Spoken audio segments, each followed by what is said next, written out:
Okay, welcome everybody to episode 3 of the Jank Yard, coming at you a little early due to some scheduling conflicts. On my side, that's me, Killer Cactus. Alongside the man with the migraine, that's the treatment. Hey there. Hopefully treatment's going to feel better for the rest of this episode. And also with us is, you know him as the hypest hype man that's ever hyped, and that's Schmendrix. That's me.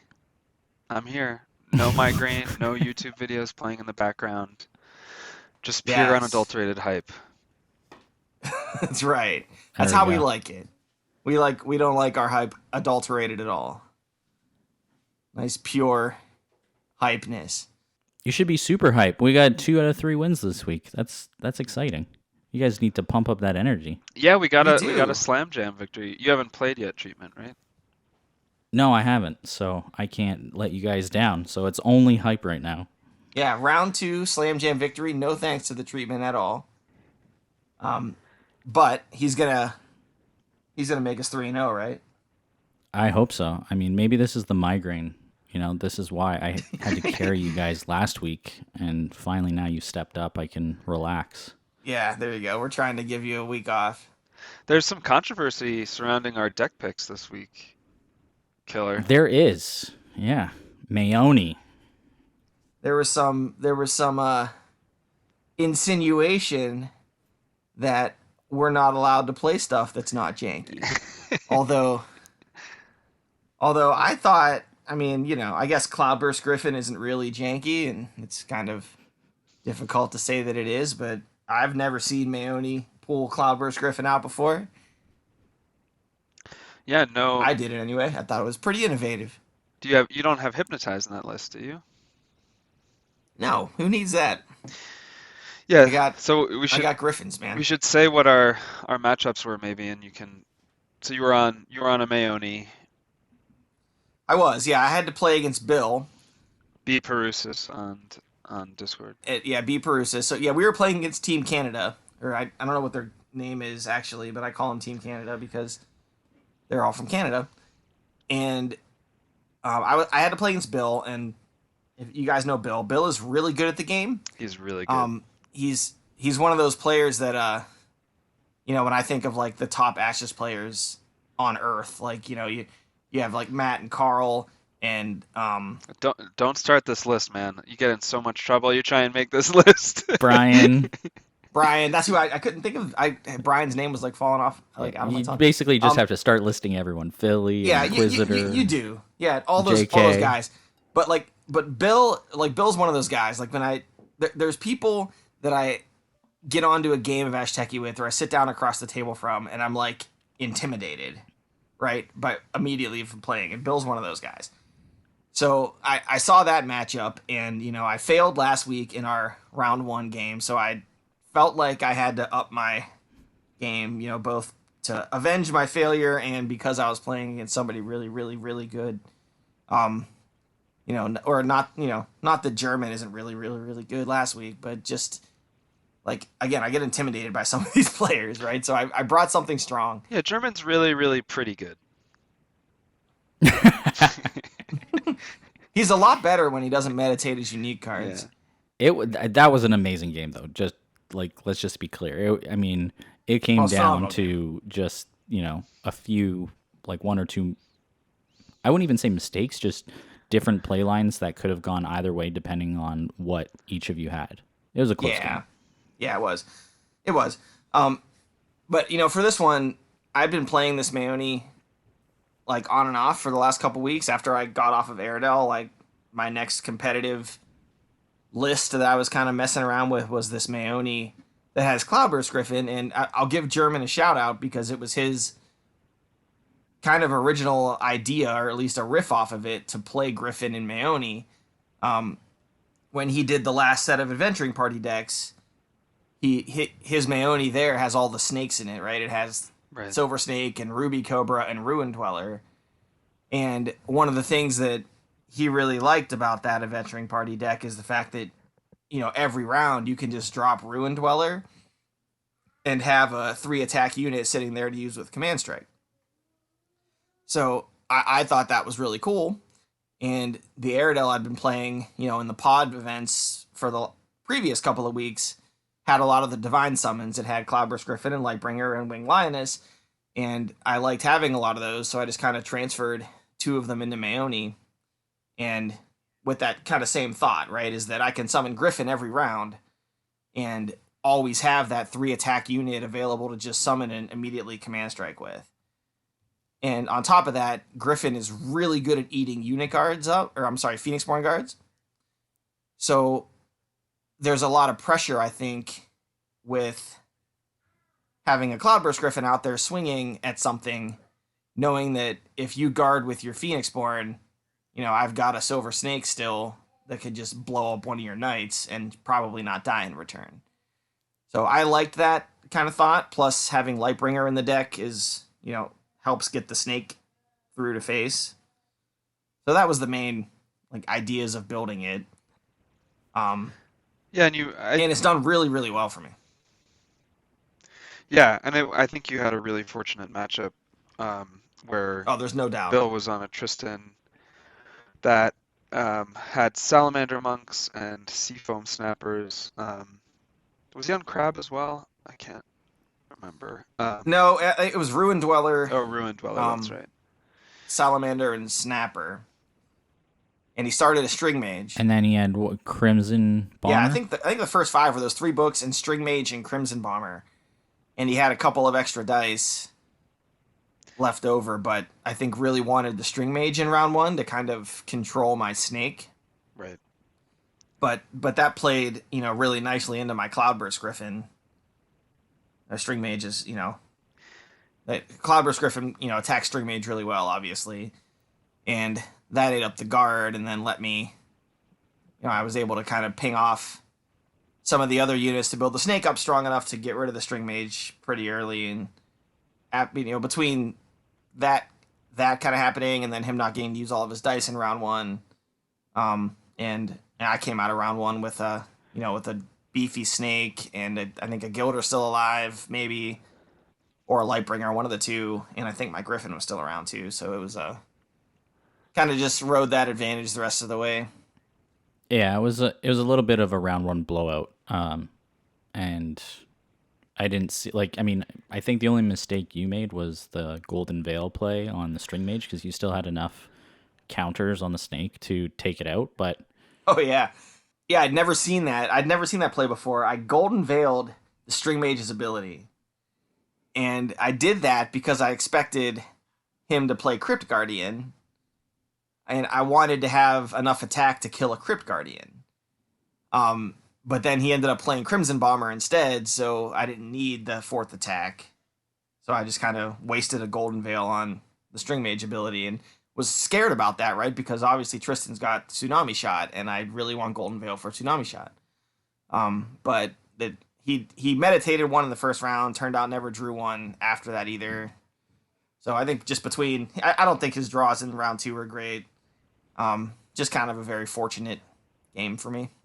But just stepping back, I think a couple of the things that I found interesting about the Maoni, even though it's not strictly janky, I would say, but you were taking some different approaches than I think Maonis have taken, or the top Maoni decks take, which is that you didn't have explosive growth because you weren't in those colors. You weren't in either sympathy or nature, I think. Oh no, you had nature for Gilder, obviously. I have nature. Yeah, and the snake itself. But you didn't have sympathy, and then you didn't have hypnotize. So you were, I think a bit of a grindier Maoni actually than the kind of combo, one hit kill Maoni of Carl's, I think, top Maoni decks. Yeah, I think it certainly can be. I'm starting 4 books, right? It's a 4-book Maoni. Right. And but one of those books is Silver Snake. So you don't really want to summon a Silver Snake every round. Right. You'd rather have the same snake stick around for a while. So in that vein, it's not really a 4-book deck, even though it starts with 4 books a lot of the times in round 1. But even with no Hypnotize, I think there's still quite a bit of bypass just with Lightbringer. Like Lightbringer does Lightbringer plus removal, and the deck has a bunch of that. Yep. It kind of builds up its own bypass, and I also do run 2 copies of Standstill. Yep, And I think that's a very underexplored card, for sure. especially for bypass, right? Like Crescendo has been a good card for, basically all of Ashes Reborn, a very good card. And it's what Maonis have used a lot of the time to get through if they don't have Hypnotize, because, like you said, a lot of Maonis are in Sympathy because they want explosive growth. The problem with Crescendo is it can get canceled by, Golden Veil. Actually, I think Stan still gets hit by Golden Veil. Right. But Crescendo actually has 3 cancels in Angelic Rescue, which is actually seeing more play, and Right. Fate Reflection and Golden Veil, whereas Standstill just has the Veil. Yeah, correct. And that was kind of my thought was, Standstill is a lot more reliable to get one big attack through than Crescendo is. Yep. So also Crescendo only gets rid of one guy. I mean, if I run into Fallen or something, or some deck that's gonna put 3 of the same dude out there, then Standstill can just ignore all of them. So you can command strike something and attack and stand still and get past 3 guys to get in. So I thought that's pretty cool. Yeah, absolutely. It can definitely change the calculus around which units you're removing to have the Standstill in hand. You can, suddenly you don't have to worry about setting up Crescendo on a 3 health or less unit by focusing on removing knights. You could potentially let a knight sit there isolated, for example, knowing that you can swing through with Standstill. So I think in some ways it actually significantly expands the targets for removal, because you don't have to focus removal on the biggest threats. If you can make your snake big enough fast enough, you can let a big threat sit, tank it with guard, for example, and then swing through it with Standstill. So I agree. I think Standstill is a really, really cool card, and I thought that was a really interesting take on Maioni. Yeah, thank you. I mean, it's also, if you just, in the same vein, there's not a lot of big unit plays that's like, a lot of the big knights have not been used as frequently in the current meta as the small chump units. So you don't need the 3 damage. You don't want to risk the reflection back on the snake. Right. It's easier to just how many people, I guess if you're in a pinch, you might Golden Veil a Standstill just to protect a Sally or something so it stays there, but in general you're probably trading better than if you tried to do a Crescendo play and you just get whomped back. Yep. Yeah, no doubt. The other thing is, just having Cloudburst Griffin in the deck, like, you don't necessarily need to have a huge snake to get a big swing through. I mean, Cloudburst Griffin has 3 attack, and you can get a couple of them on the board at once. They swing pretty hard by themselves, right? And I do run Call to Action, which is a card that you see Maoni run anyway because she wants to refresh the snake. But I really like it with Cloudburst Griffin because you can swing early in a round with Griffin, probably eat a Phoenixborn guard, right, which Griffin usually does, and then if they attack back, and plus I have Lightbringer to make them attack back, Call to Action can reset that Griffin and hit again or take out a key unit. And I had quite a few games in practice. Not that I played a ton of practice games with it, but I played a few where like Call to Action, refresh Griffin, and then swing back through was like the win con of the deck. Yep. And I don't know, it's just it seems a lot more versatile, Schmendrix, kind of like you said, than some of the other, general one-punch Maonis are. And I like that. I don't like to kind of have all my eggs in one basket usually, unless I built the deck specifically to do that. But I think you need to have a versatile deck in the metagame today. So it's been really fun. I think it's an interesting deck that you should play elsewhere too. Like, I know it was built with the sort of team restriction in mind. That's kind of like what I'm seeing in the Slam Jam so far. Whenever I peek into a game, it's like it's interesting how almost every deck has been built with the restrictions, but they are so clean in their plan that it doesn't feel that they are restricted. I think it showcases both how good the pool of cards is right now, that there's so many things that 3 players can build from one set, really good competitive decks. And it also shows the, deck building skill of all the different players, where you're getting these very different decks, and they're still all, as far as I've seen, fairly close matches. Now, obviously, this match versus Bill was a little bit of a blow because I think it was a round 1 first 5 mistake. But other than that, it's not like his deck wasn't a solid idea. Yeah, Oh, absolutely. I think that's right. And I'll use this as a segue just to talk briefly about the match I had against Waves, because I think it demonstrates what Treatment was talking about, where Waves was on a completely different plan than Tristan was, in that he was heavily focused on Divine and Charm.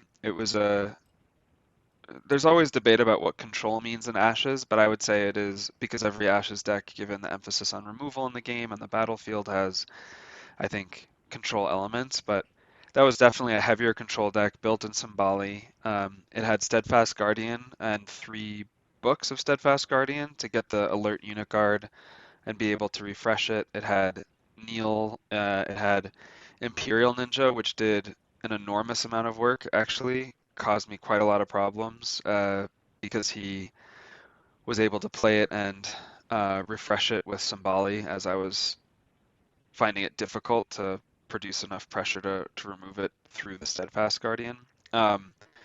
And then he also had Beast Tamer, a lot of the usual suspects in the Charm Divine world. And it all came together in a pretty intense mill package, which I found really interesting. I was also running a mill burn Leo deck, which, again, very different plan than what Killer's Mayoni was doing, but the card pool is so big now, big enough and diverse enough that I think every team can really have 3 distinct plans that have coherent decks. The one, I think, set of overlapping cards was that Killer gave up Sympathy Pains to me for Reach, and I gave up Golden Veils to um, Killer, because obviously Golden Veil, across a portfolio of 3 decks, the Golden Veils need to go with the Silver Snake every time. You just can't put them Yeah. anywhere else. There's no way.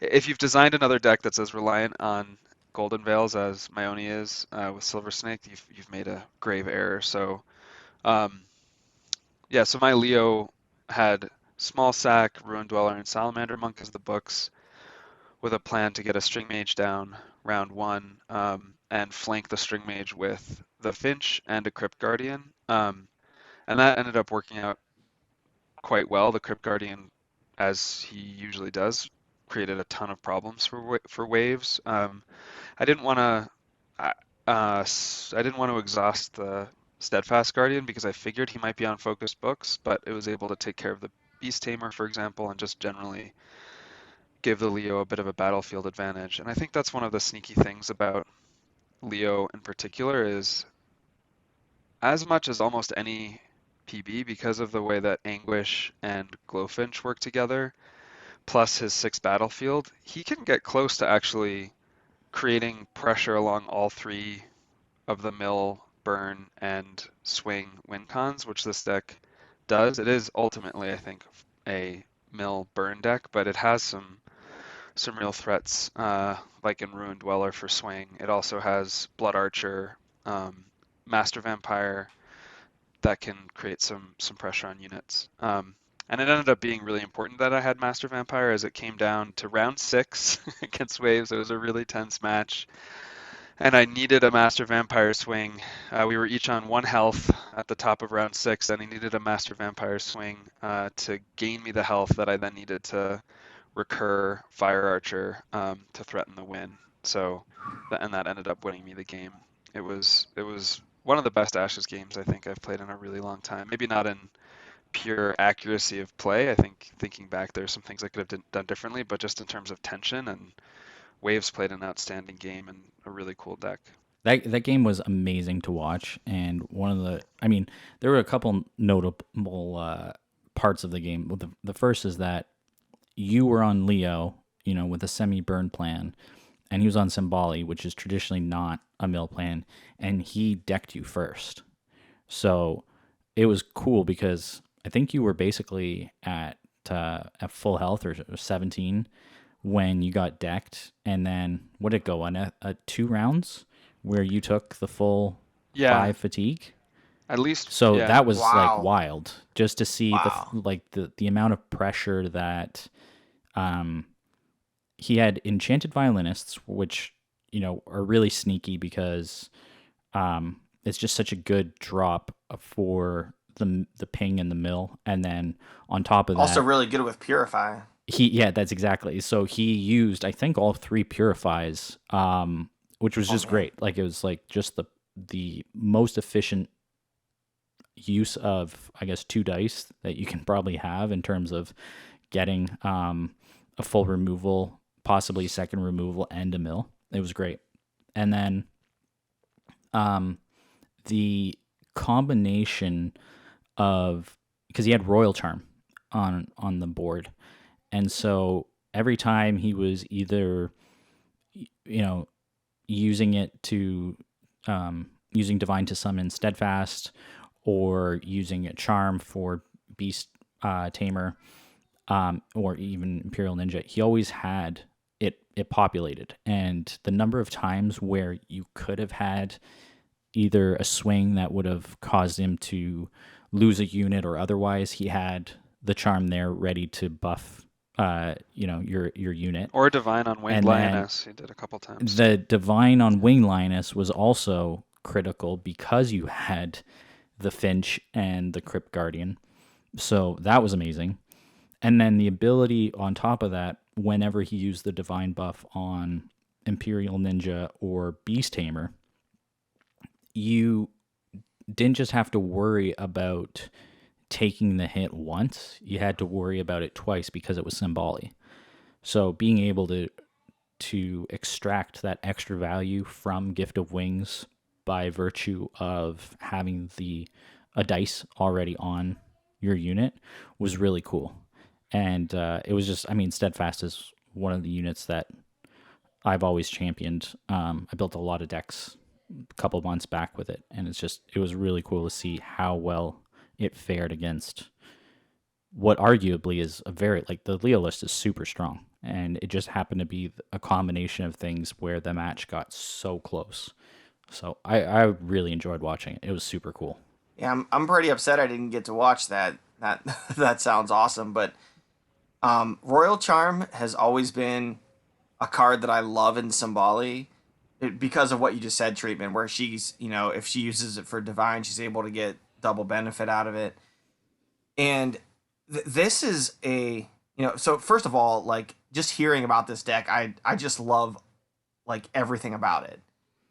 And here's why, right? This is a perfect example, and maybe I might be segueing too early, or we can table it and come back to this later. I know we want to talk about kind of some deck building things today, but to me, and I don't know if this is what Waves did when he built the deck, but it sounds like a perfect example of what I call like a jumping off point. And that is like starting with a certain card or a certain idea, and just building a deck from there, almost letting a deck build itself from there, right? So like I envision like looking at Symboli and Royal Charm and saying, okay, this is cool. I have Gift of Wings that lets me get double benefit out of my Divine buff, right? That's a cool idea. I want to use that. Where do I go from there? And obviously, if you have Divine, Royal Charm also works with Charm, so then you get into the Charm side of things, and then you start thinking about which allies can work really well with Symboli to use with their ability. And Beast Tamer always comes up. Imperial Ninja, I think, is genius. That's something I never really thought about, is refreshing Imperial Ninja to get the double mill. That sounds really, really cool to me. But then you go from there, right? You say, okay, I want to play Imperial Ninja and double mill with Symboli. What else do I do to support that? And then you look at Enchanted Violinist that meshes so well with her Purify, and all of a sudden, just by starting with Royal Charm, you have this shell of a deck with just Sambali, Purify, Royal Charm, Beast Tamer, Ninja, and Violinist, right? That's like, okay, I'm going to build this control mill deck that's in Divine and Charm, and you just kind of flesh it out from there.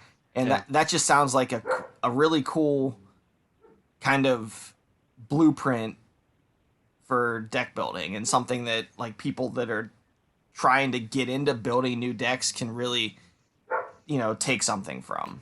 Yeah. Well, let's talk about that, because I mean, it was going to be sort of our topic anyway, but I think it's a good anchor point to some of the other things we're going to mention.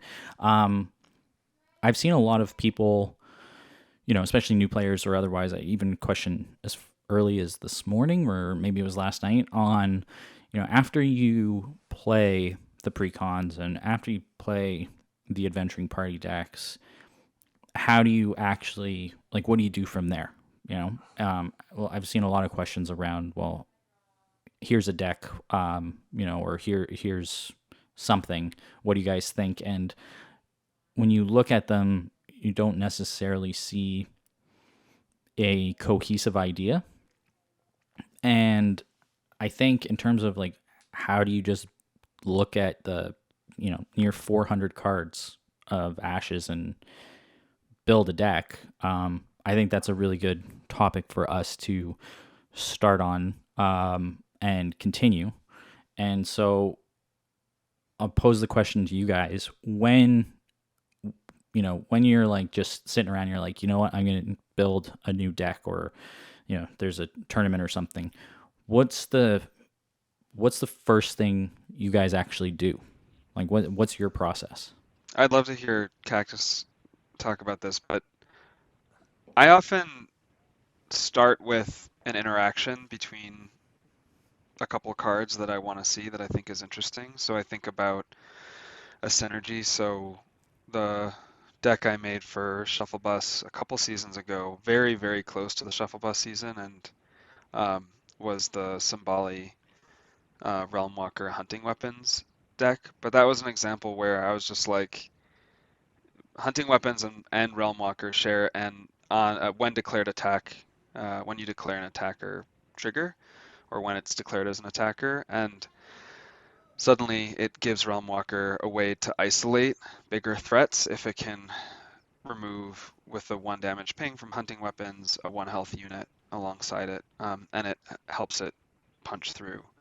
And then I went really, really deep on focusing on that synergy.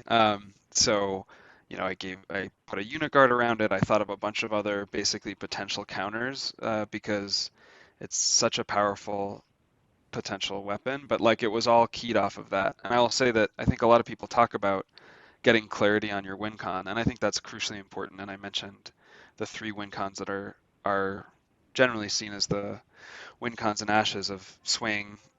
So often win via a bottom of round and then top of round swing, or just via top of round swing. Mill, where you deck your opponent and do fatigue damage, and then burn, where you're using the burn spells to go to face. And I often back into the win con based on the cards or the synergy that I find interesting. But I do want to get really, really clear about the win con of a deck once I have a key synergy in mind. Yeah, so I've got a lot of similar thoughts to that. But I will say this first. When I go into building a deck, like, I have a different starting point depending on what I'm trying to do. Right? Like, if I'm going into a tournament in which, I already know the metagame, or at least have an idea, right, of what it is, and I'm trying to win, right? Like, my starting point is different than if I'm just trying to come up with a new idea to work with and refine. Right? So most of my decks that I build are the second thing, right? Where I'm just like, let's come up with a new idea and see if I can build a shell around it and then make it into something competitive. Right? If I'm doing that, then I I do a lot of what you just said, Schmendrix, where like I'll start with an idea, or kind of like what we were just talking about with Waves' deck, right? Again, don't know if that's how he did it, but that's what I do a lot. Like here's one card I want to build around, or one idea, right? That I think is cool, and I want to explore. So I guess for example, here's an example of what I just did last week. And it was, I was trying to build decks for the Jankyard, the heal units thing. And it was, the whole thing started off of treatment when you, I had a deck with Biter in it, I think, and I was trying to heal stuff. And you were like, Turtle Guard would be better here because, it's not going to get ice trapped and it's easier to heal because it has more life. And like Turtle Guard is a card that I constantly forget about. I just like, I have this like mental block that it actually exists, and I never think about it at all. So you mentioned that to me, and then I thought, okay, like I never considered Turtle Guard. It's a Ninja Turtle. It's sneaky, sneaks up on you. I know, right? Yeah, I just it always catches me unawares, and I forget that it's a thing. And there was a lot of talk in the Discord this week for one reason or another about the card Devotion, which never sees any play. But so that was on my mind too for a different reason. So I thought, okay, Turtle Guard and Devotion seem cool because Turtle Guard can't attack anyway, and it has Unit Guard. So if it was alert, then that would be awesome, right? That was my starting point. I said, okay, I'm gonna build a deck with Turtle Guard and Devotion, right? That's my jumping off point. Where do I go from there? So I'm in Time, Divine, and Charm, right? So I'm probably in some sort of, grindy control type shell, just because that's what those colors are. Well, Divine and Charm especially, but Time has some of it too. Those are good at that, right? So whenever I start thinking about long, grindy control games, when I'm in Charm and Time, I want Generosity, right? So I said, okay, I want 3 Generosity. That seems to make sense with what I'm doing.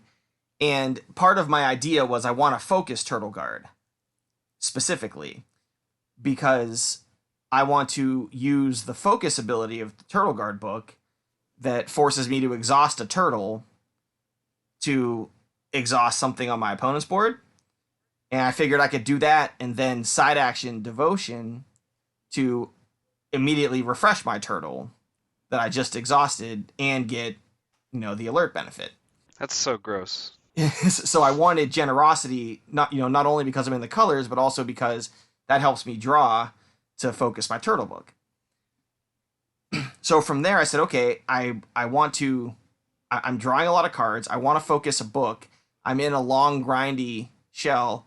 I haven't even thought about a Phoenixborn yet, right? And I need a win condition because right now I don't have one. All I have is a unit that can't attack. So I went to Auric immediately. Said, okay, Auric gives me an ability to help focus my book that I'm trying to focus. He's better probably than anyone that's not Jericho at focusing books. And he comes with a built-in win con and concentration that, also works with my plan of getting my turtle book focused. So I jumped to Auric, and kind of like that's usually about the point in the build where I get a Phoenixborn, right? It's usually not right at the beginning. It's somewhere, after I kind of start fleshing out my original idea and seeing what Phoenixborn it works the best with. And then I say, okay, now I have a Phoenixborn. I've got 5 spellboard to work with. I have Turtle Guard. I'm going to play that. I have Concentration. I'm going to play that. I need 3 more. I have 3 more spellboard that I can use. You don't always need to fill your spellboard up. My OCD kind of makes me always want to do that. But I think specifically in Auric it's good because, again, he's good at focusing. But I started trying to think about books that help me do this. And so I immediately went to Wishing Wing because I'm already in Time, and that's going to draw cards to help me focus books. So I threw in 3 Wishing Wing books, and then Title Crab from there is kind of an easy add because it's so good with Wishing Wing. And then I went with Snapper as the 5th book to because Oryx only got 5 battlefield, and I wanted some self clear, so Snapper seemed to work. And that my spell board kind of got fleshed out really quickly from there. And after that, I just kind of started trying to fill in cards that supported the rest of my plan. If my main win con was going to be concentration, then I wanted to make sure I could slow the game down as much as I could. I'm already in Divine and Charm, so I just threw in a few Kneels and a Sunshield Sentry.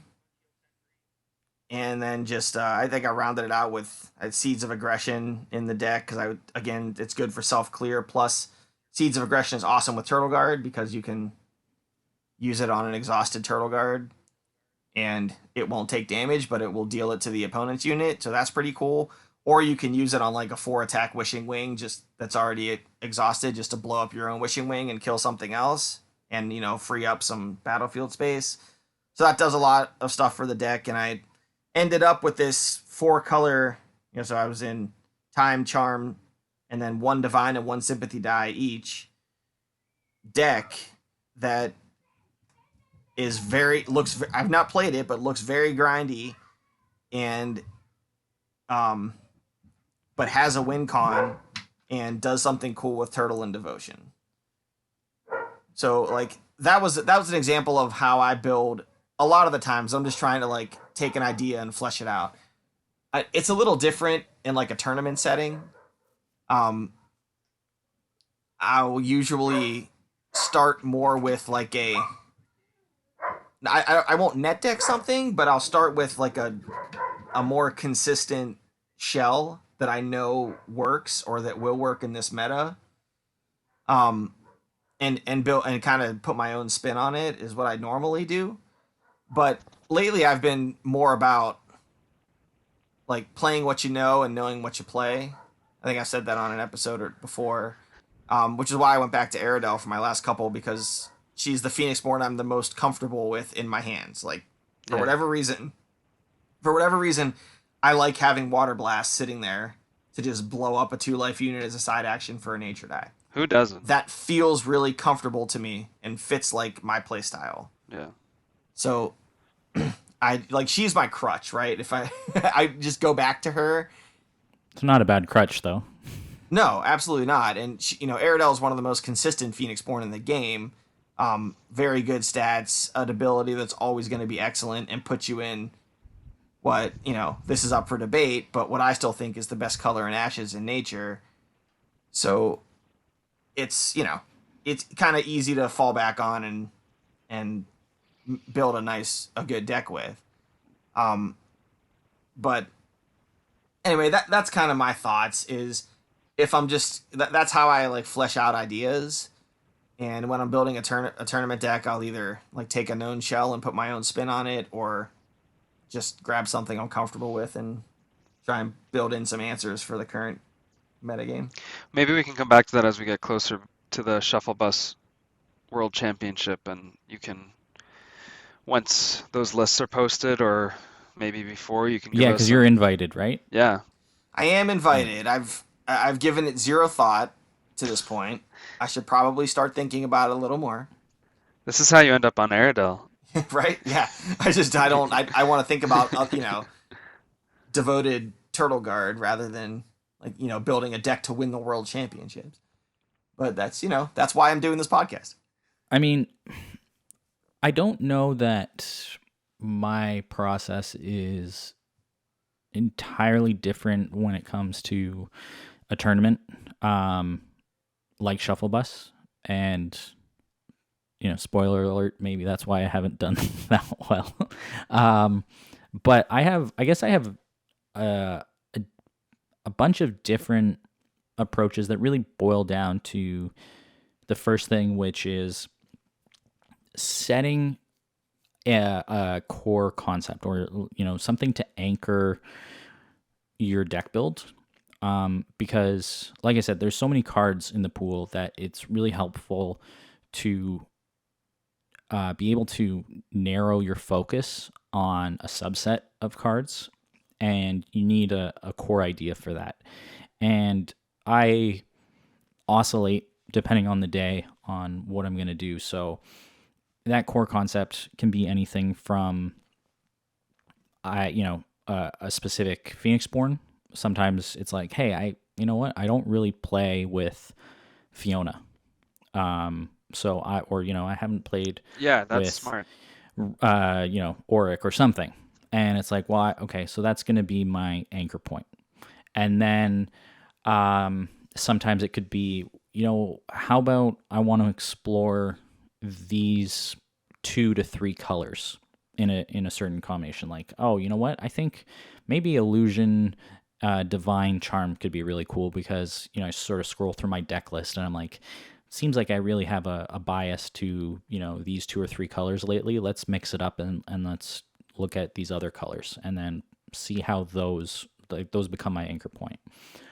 Sometimes it's the like what we do in the Jankyard, which is picking a specific theme or even a specific card and saying, okay, well, it'd be really cool if I explored Steadfast Guardian. I'll just pick that because that's what we were talking about earlier, and even sometimes I pick something silly. It's like, oh, I want to build around I have a lot of sometimes movie references pop into my head, and I'm like, you know what, like you did the Ninja Turtle deck as sort of your naming after the fact, but sometimes 1 or 2 cards will make me think of something, and I'm like, I want to build a deck like that. I think 6 months ago, I went on a little stint for a week where all I did was build decks around Disney movies.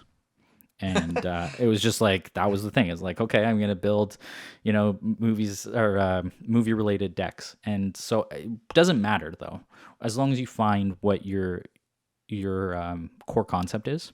I would say most often for me, it's more like Schmendrix. It's something where I think of a synergy, and that synergy could ultimately stem from a specific card that I think I haven't used or is underexplored. And then I'm like, okay, once I have this idea, what is, I try and look at what is the strength, because there's got to be a reason to use that thing.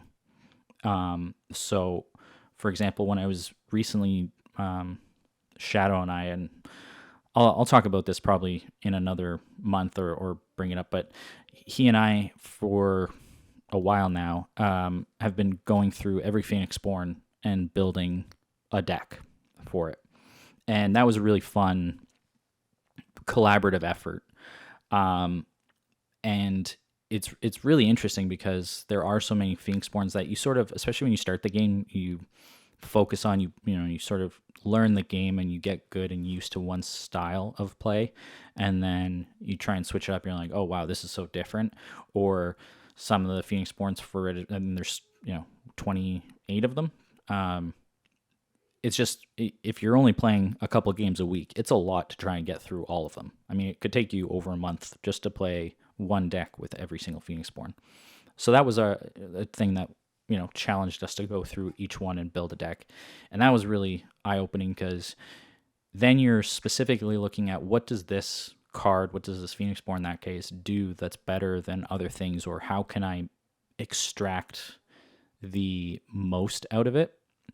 And that's really cool because it leads you to thinking about, I use it as like a filtering point.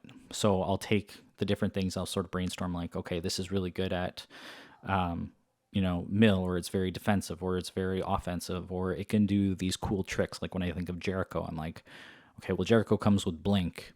What are all the coolest cards that you could blink and get the most value? And so I start filtering my list. Like I'll just look at ashes, and obviously if you're working off specific color combos, it's really easy to filter everything and then go from there. If you're doing a healing deck like this week's theme, it's really cool to just like, I basically create an empty deck, and I just go through and I start adding everything that could be is either direct healing or could be considered healing. So I made I had String Mage, I had Living Doll, all the heal cards, Butterfly Monks, things like that. And then I started thinking, well, what's pseudo healing is, not taking damage at all. So I added Sun Shield in there and just a bunch of things. And so I create this huge sort of list, usually ends up being somewhere around like maybe 20 to 40 cards. And then from there, I start to look at the synergies, which ones, have what's the synergy I want to pick as like the core, like maybe 2 to 3 cards. And then from there, building up the sort of idea to sometimes 5 to 10 cards.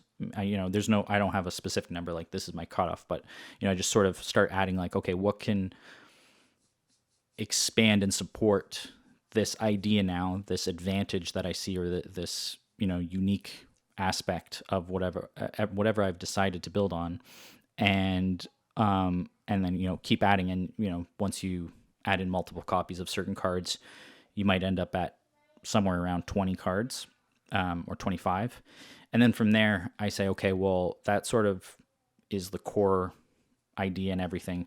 I start adding in the support cards, so cards that either cover bad matchups.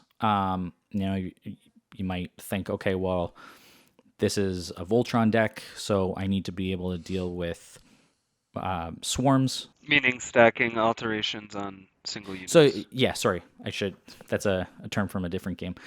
So building a big unit up, you're like, okay, I got this huge unit with alterations and ways of, refreshing it, that type of thing. And it's like, but now it's kind of weak to huge swarms because it's only one unit. So you start adding in the AoEs and things like that. So that's just, an example. And I'll usually end up going over 30 cards, sometimes by a lot, sometimes not by a lot. And then it's the process of trimming it down to really refine the idea, like, is this actually making a difference or not?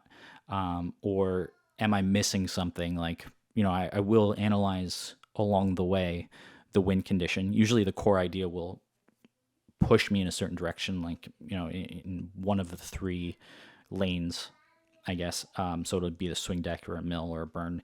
And then I say, okay, well, what can I have as my plan B?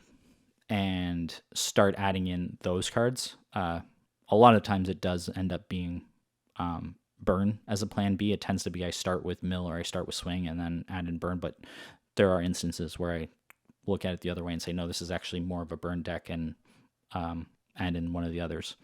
And so that's sort of like where I start with my core ideas. And I need to get better myself at least when building so-called competitive decks, sort of tuning them with maybe the assumed meta in mind. Although I do think, I don't remember who it was. It might have been Matt Bowers. It was like a tournament ago, and someone had said that they had mostly started now playing, I think it was even just like their first 5s. Like, if you have a strong plan, play the plan, and don't, because you can really overthink yourself, both in matchups and especially Shuffle Bus. I've always found the mind games of like, oh, this is what I think it's going to be. And, everyone starts talking like, oh yeah, this deck, this Phoenix Born is going to be the boogeyman. And so everyone counter builds and then shows up to the list reveals, and there's, out of 30 decks, there's maybe 2 or 3 of them.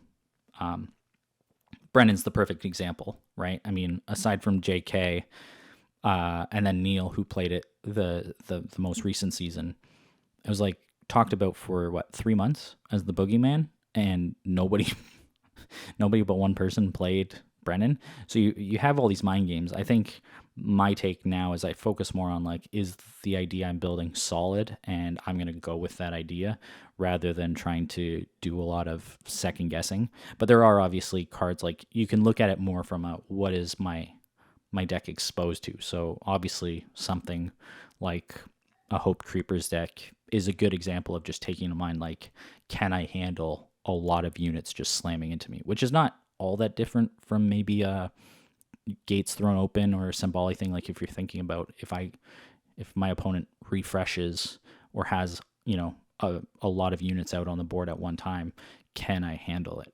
And I think if you look at sort of those generic, broader scope considerations, then you can narrow it down and build a lot of really cool decks. And my goal has always been to try and not be not pigeonhole myself into either the same cards or the same crutches, I guess, as you could call them, because it's certainly easy when you're. I think it might even be a good point to start on when you're new to deck building. Is like if you always start with the burn package of Molten Goals, Final Cries, Sympathy Pains, that can get you a lot of places. Or who was building? Redentor was building decks this week with the goal of having them beginner friendly, and starting with just 3 ofs everything.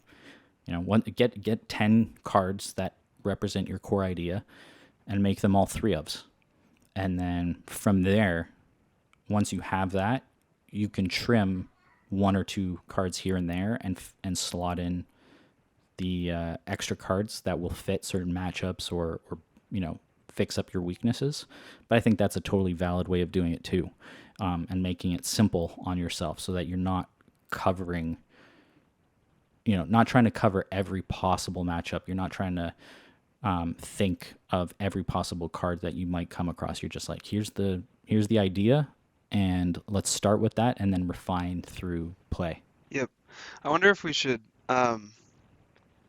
apply these principles to talking about Clues deck in particular from the Jank Tank submission. So the Jank Tank this week. I want to jump in real quick and say one more thing. Yeah. I do want to get to the Jank Tank stuff, but one thing that none of us talked about in that whole 20 minutes or so, we just went on about how the 3 of us build decks, all of which was extremely valid and cool.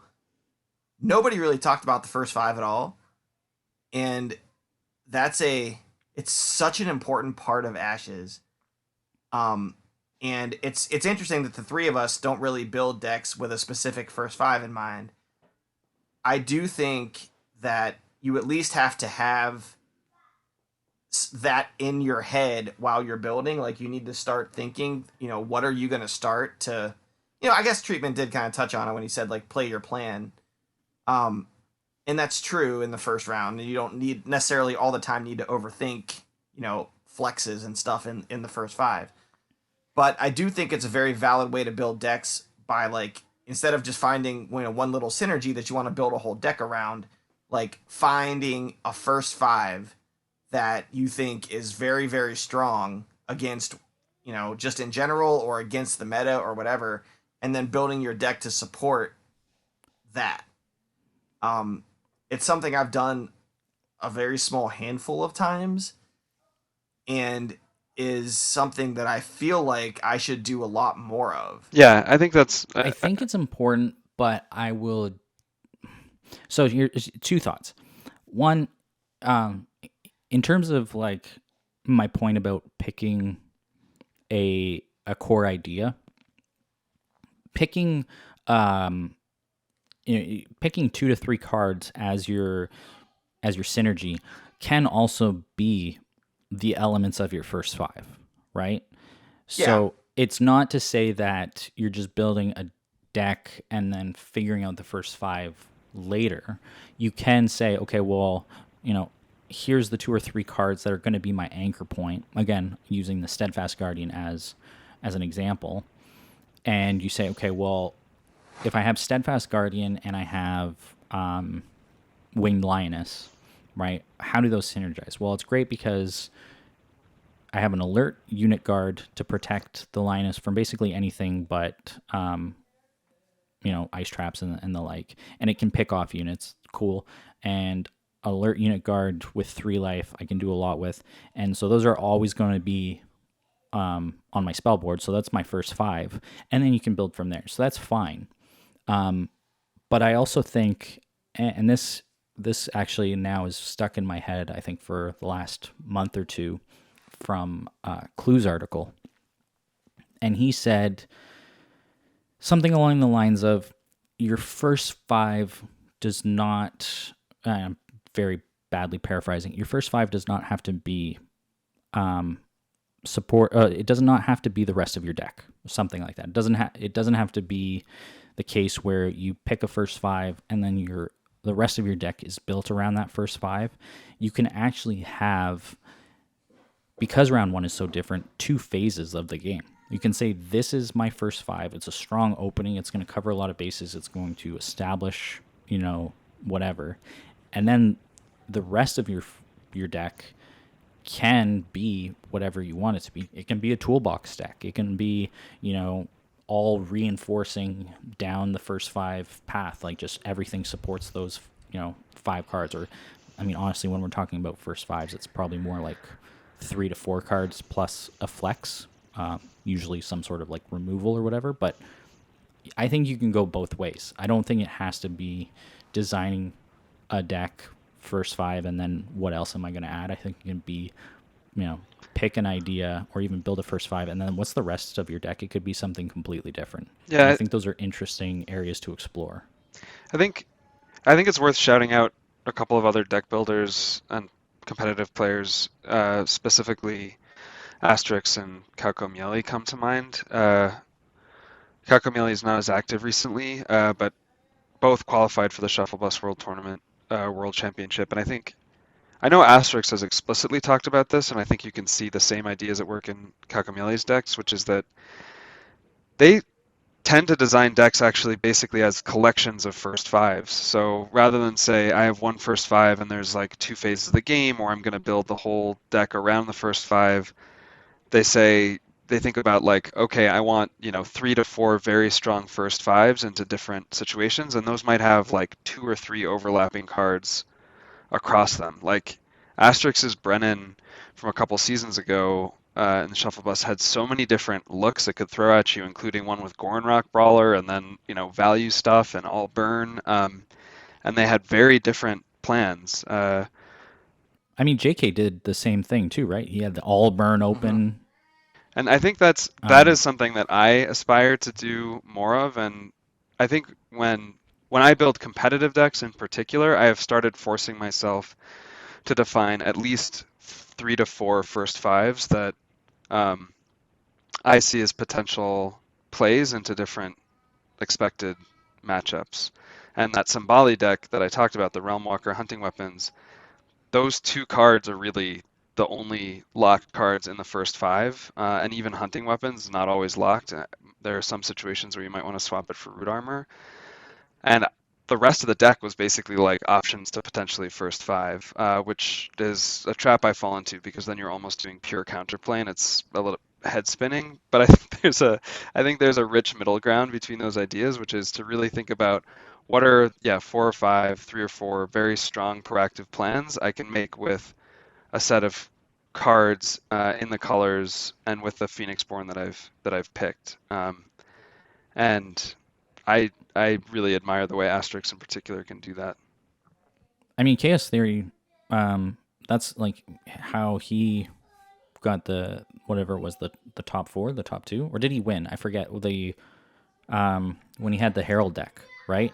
Part of that in the one-day event, I think that was top 2. Yeah, but that was his thing was like you can't predict the first 5, right? He had a lot of different opens, a lot of different looks, and that was part of the success of it is that he could just first 5 differently for matches, and they were all strong first 5s.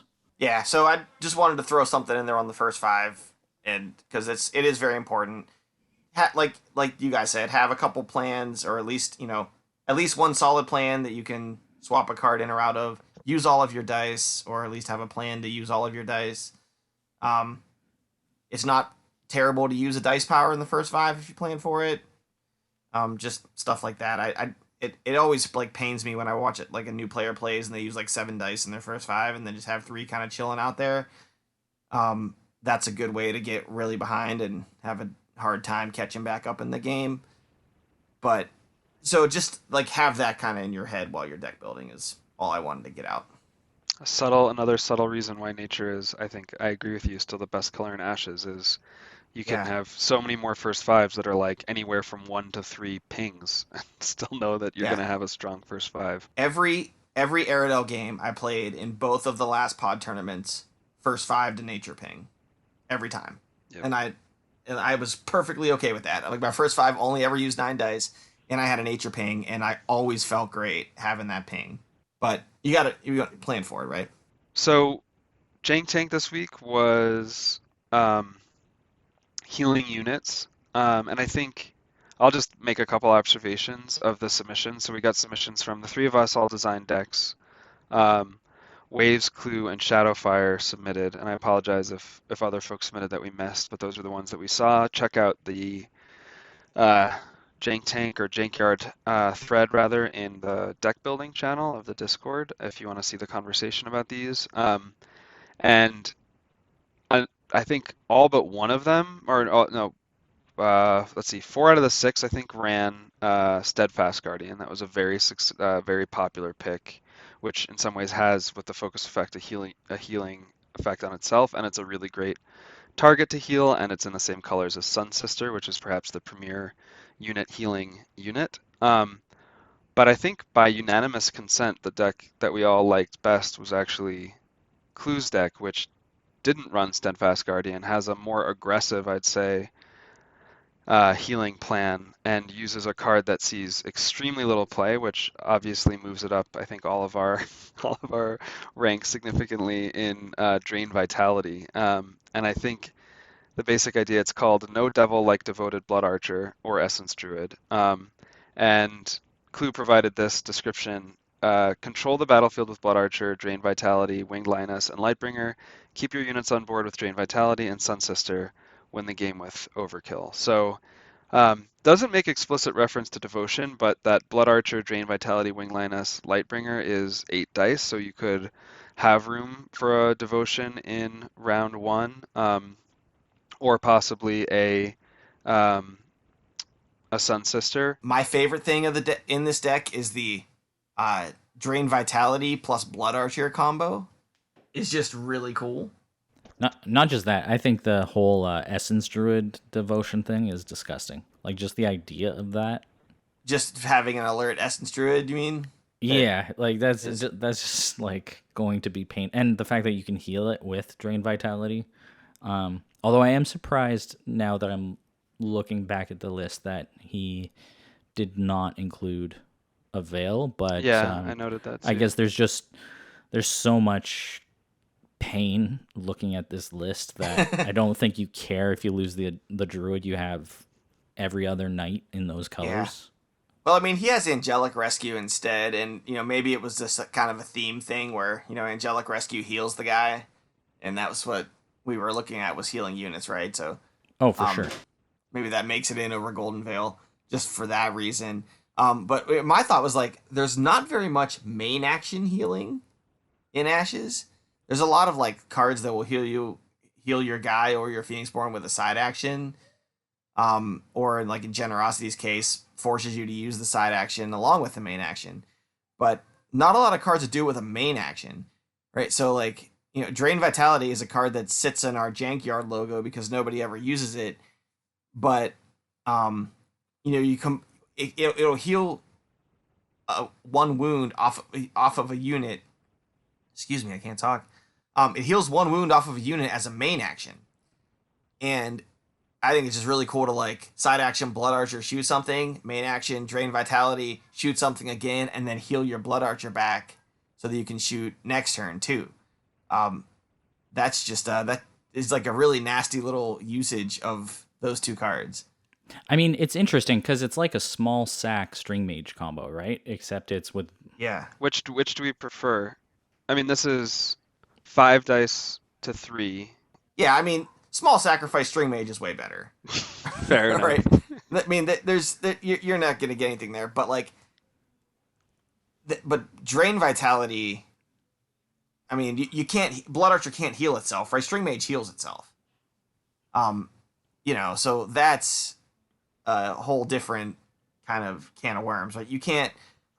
Blood Archer can't do that, but does have the ability to shoot something twice and then still attack for 3. Yeah, 3 times with the Drain Vitality, right? You could get 3 shots Right. off. Yeah, 3 times at least with Drain Vitality, right? So, I mean, I don't know. I just thought that was a really cool use of Blood Archer, and using a card like Drain Vitality that never sees any other play, in a cool little combination. I mean, obviously, there's other unit healing stuff in here. You got Rescue, you got a Sun Sister, and because this is Xander, we can keep bringing back that Sun Sister to keep healing things. And you've got Devotion, which doesn't heal but does increase life, which kind of does the same thing. And recover value, which is the Right. built-in And healing. it does add recover. Yep. Yeah. And all in like a Xander kind of allied toolbox deck, and Xander is kind of healing allies just by recasting them. Yeah. And bringing them back. So I thought that was pretty cool. I mean, I'm trying to think because I came up with the same, like my first, I guess, grouping of cards included Drain Vitality, and it was going to be the plan I went with. And I was just looking at it to be like, you know what, I do wonder. Yeah, it's got the same vibe as String Mage, but String Mage can be awkward sometimes because it's 3 life and because you got to do the intermediary shift to do the heal. So you got to shift off of like another unit, basically, if you want to heal something else. Yeah, it's good if you're doing the straight small sack onto the String Mage and then, punt it over. But it only really saves the String Mage. It doesn't save anything else. And the ability in one turn to save your alert units, for instance, like it's got this list as Sonic in there, which is awesome. It's also got units that you want to be aggressive with and naturally probably take damage. So healing your Master Vampire, your Grave Knight, your Blood Archer if you end up getting through, a small swing at the end. It's just, I think it's a really interesting thing to take a look at again. And it is kind of cool that you can play it as play the card itself as a side action. Yeah, it costs the basic tax. But I don't know. I think it is a card I want to actually try some more in some different capacities. I was actually looking myself at a few different decks, like a Koji deck, and then turns out that Waves was thinking along the same lines. So we can talk about that list soon. But I wouldn't be surprised if Clue has taken this first spin a few times and just dunked on people, because healing is rare outside of, Butterfly Monk, which is the most common unit, and it's awesome. Yeah, and something else real quick about this deck that and this has nothing to do with healing units other than the fact that these things have recover value, that I wanted to call out is the 3 Wing Lioness books. I have not seen a deck with 3 Wing Lioness books in a long time. But Wing Lioness has 4 copies, right? Yeah. And like I really think like we should have more decks that run 3 Lioness books, right? Not only can we not first 5 Lioness in this deck because we have 3 and can draw into it, but like that's not a book that you mind focusing. I mean, it has no focus effect, but I don't mind summoning 2 Lionesses in one round. No, especially because they're always a target, right? Yeah. They're always going to get the first Ice Trap or the Water Blast or the End of the Fray, whatever it is. They're going to get the hate. So it's awesome if you can have 2 and be like, okay, well, I'm stalking you eventually. Yeah, and it's not like you're going to run out of them because there's 4 of them in your Conjuration pile. So I think that's really cool. I mean, and they recover, right? Which is another thing that everybody forgets, is that these things have 1 recover. Jesse doesn't forget. This was Jesse's the whole card he was thesis. championing. Yeah. Yeah, I'm on. I was against him when he first started saying that, but I'm on the train fully now. I'm on the Lioness boat, and it's a really good card, and I think I'm interested in seeing more 3 times Lioness decks. No, I think that's totally right. And it just was also making me think I don't think I've ever considered Lioness as one of the books I'd include in a like Gates Open, for example, but that would be really strong, or just in a deck that's already running Generosity, for example, or wants Generosity having Lioness. The fact that you can always probably refresh it to play another Lioness is notable, even if you're not going to go Yeah, a full whole hog on the 3 books. I mean, just like with this list, once a Sun Sister and either the devotion is down or whatever, and you have obviously the drain vitality down, how do you ever actually clear these units? I mean, almost every unit is a knight. There's the one fire archer and the polarity mage, but you have Sonic, you have Master Vamp, Grave Knight. I mean, your Druid. I just don't. You're gonna have to have so much insane removal because you can't chip away, especially the Sonic. You're never gonna chip that away. I think the only thing I would change is adding a Veil, and then it's like this list is just so hard to get through.